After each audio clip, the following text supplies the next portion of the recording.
সুন্দর। তোমার সাথে প্রেম করলে আমার এত কষ্ট করা লাগছে না, বসে বসে খাইতে পারতাম।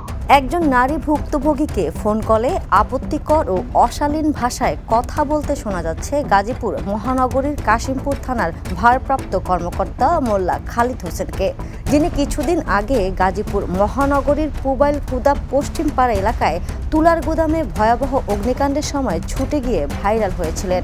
তাহলে তো ঠিক আছে, তাহলে 12 বছর বাইরে গেল তোমার, তাহলে বয়স, তাহলে তো বিরাট সময় কাছাকাছি চলে আসলাম। আর একটা সাইকে খেয়ে তারপরে আমার কাছে এসেছিলাম, সময় দিলাম। এবার তিনি আবার ভাইরাল হলেন একজন নারীকে কল করে আপত্তিকর কথা বলার জন্য।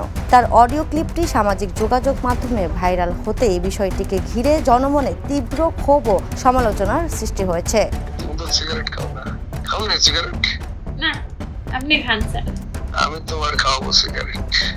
ভাইরাল অডিওতে তাকে এক ভুক্তভোগী নারীর সঙ্গে আপত্তিকর ও অশালীন ভাষায় কথা বলতে শোনা যায়। কথোপকথনের এক পর্যায়ে তিনি নারীর কাছে 1 কেজি ভালোবাসা চান, অনেক ভালোবাসা আছে তোমার কাছে, তাই না? আমার 1 কেজি দিও ভালোবাসা। যা অনেকেই নৈতিক অবক্ষয় হিসেবেই দেখছেন।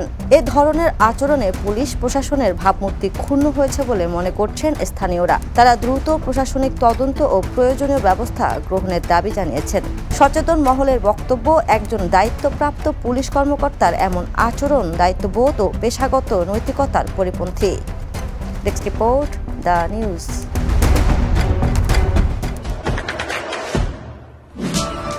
দেশে দেশে সবার সাথে দ্য নিউজ।